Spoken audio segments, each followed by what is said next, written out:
Est-ce qu'ils sont pas beaux, nos petits ministres, premiers ministres et ministres des Affaires d'Outre-mer, payés avec l'argent des Français, en vacances à Mayotte, petite chemisette retroussée, petite lunette de soleil, et on se fait plaisir au bord de l'eau pour bien profiter du décor dévasté de Mayotte. Voilà, c'est exactement ça, hein. On paye des gens à aller là-bas pour partir en vacances. Pourquoi est-ce que je te dis ça ?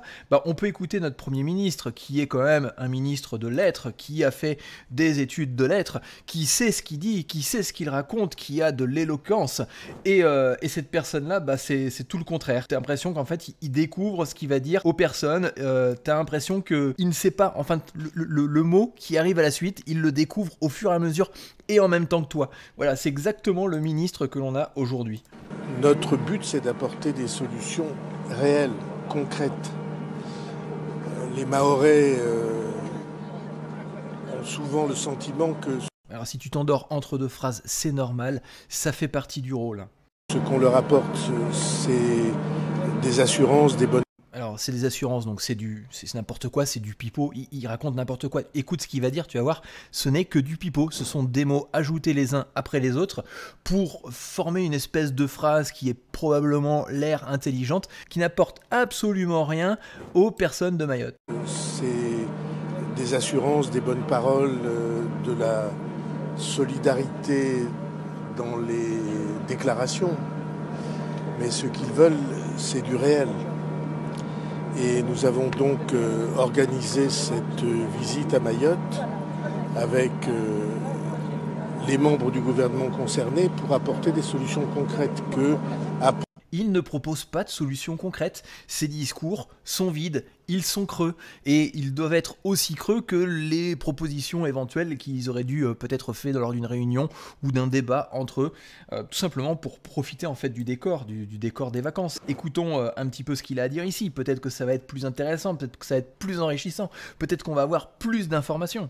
Vous aviez évoqué il y a quelques jours un bilan humain qui s'élèverait, vous pensiez, à quelques dizaines de victimes. Est-ce que vous maintenez cette évaluation ? Je dis qu'il faut en parler avec une très grande prudence. Mais ce que je dis en fait, c'est que j'en sais strictement rien et que du coup, je m'en fiche complètement. De toute manière, les Français me payent à aller voyager Mayotte et il va pas aller voir les bidonvilles, hein. Tu crois que le mec, il va tout simplement se contenter à son petit hôtel, des petites réunions dans une pièce bien climatisée, à bien profiter du moment avec des bonnes bouteilles d'eau bien fraîches que les gens de Mayotte certainement doivent s'arracher pour essayer d'en obtenir au moins une. Ce qui est frappant pour tous ceux que nous rencontrons, c'est que les rumeurs de milliers de morts ne sont pas fondées. Alors que quelques dizaines ou quelques 200. Quelques 200, je sais pas ce que je vais dire en fait. Tu vois, il découvre les mots au fur et à mesure qu'il t'annonce les informations. Et t'as son petit toutou qui est ici. D'ailleurs, c'est étonnant, on n'a pas vu le petit étron de Noël. Je sais pas où est-ce qu'il est, Manuel Valls, mais bon, il doit être dans les parages à mon avis. Enfin, en tout cas, ça serait son rôle d'être dans les parages compte tenu du fait qu'il est ministre d'Outre-mer. Que j'avais posé dans une campagne. Ah bah tiens, il est juste ici, il est caché derrière le téléphone. Il doit avoir tellement honte que... Attends, écoutons, parce que peut-être qu'il a quelque chose d'extrêmement enrichissant et intéressant à dire. En tout cas, c'est une question qu'il faut poser, que j'avais posée dans une campagne présidentielle antérieure, si vous fouillez vos bulletins, à Mayotte et en Guyane. Donc là, je détourne un petit peu. C'est quand même le gars, un professeur de lettres. Il est censé avoir de l'éloquence, il est censé avoir de l'information, des mots, du dialogue, du discours pour pouvoir faire passer son message. Mais c'est creux, c'est systématiquement creux. Si vous fouillez vos bulletins, à Mayotte et en Guyane, il y a des difficultés très particulières, très localisées. Ça fait beaucoup de très, ainsi peu de très. Hein. Que les obligations de quitter le territoire français, on dit qu'on en exécute 7%, ça veut dire que 93% ne sont pas exécutés. Mais dans les 7%, au moins la moitié sont exécutés à Mayotte et en Guyane. Parce qu'il suffit de retraverser. compte. C'est vide de sens. C'est même triste en fin de compte d'avoir une politique comme ça, parce que c'est ces gens-là, en fin de compte, qui vont prochainement essayer de voter le budget de l'année 2025. Un budget où, de toute façon, ils ont positionné suffisamment de socialistes dans les rangs du gouvernement pour pouvoir continuer à augmenter l'impôt des Français, pour pouvoir continuer à faire en sorte que tu payes toujours plus d'impôts, que tu te taises toujours plus et qu'ils puissent continuer à profiter pleinement de la vie. Dis-toi que s'il se fait sauter au mois de janvier, celui-ci, ce gouvernement, et notamment ce Premier ministre, il va toucher quasiment la même prime que tonton Barnier quand il était parti.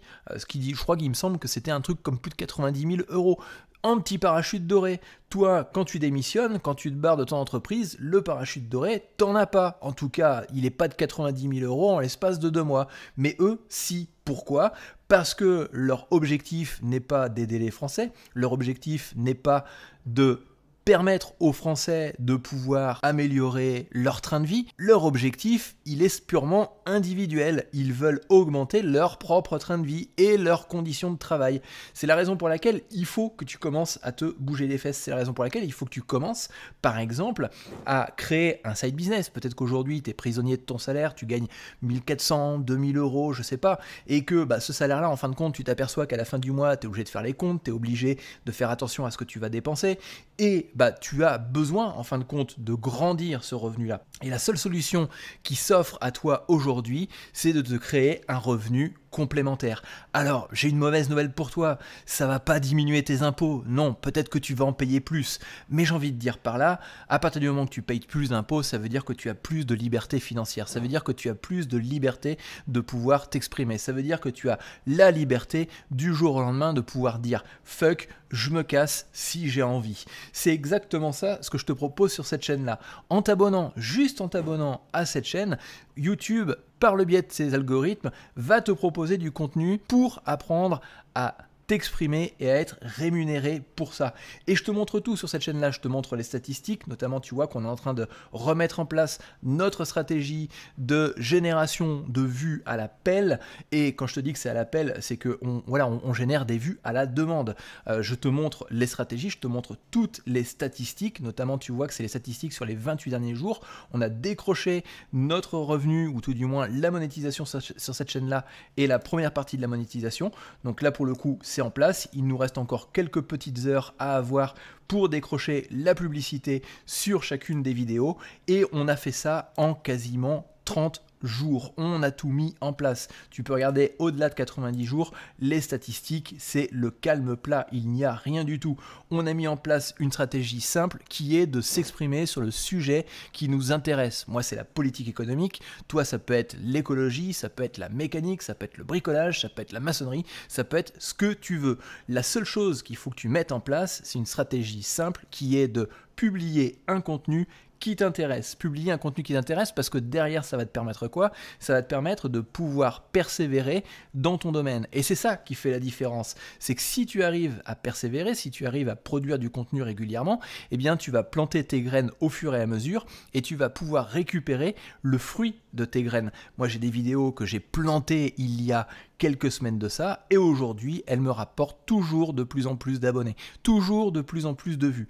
Pourquoi ? Parce que j'utilise un sujet qui m'intéresse. Alors je t'encourage à faire 3 choses. La première, c'est de t'abonner, comme ça YouTube te proposera mon contenu. La deuxième, c'est d'accéder au lien qui se trouve juste en dessous, où je te montre d'autres statistiques, où je te montre d'autres petites astuces, de telle sorte à ce que tu puisses les reproduire de ton côté. Tu vas accéder au canal Telegram et tu vas pouvoir bénéficier de tout ça. Et la troisième, eh bien c'est ne te laisse pas faire, exprime-toi dans les commentaires.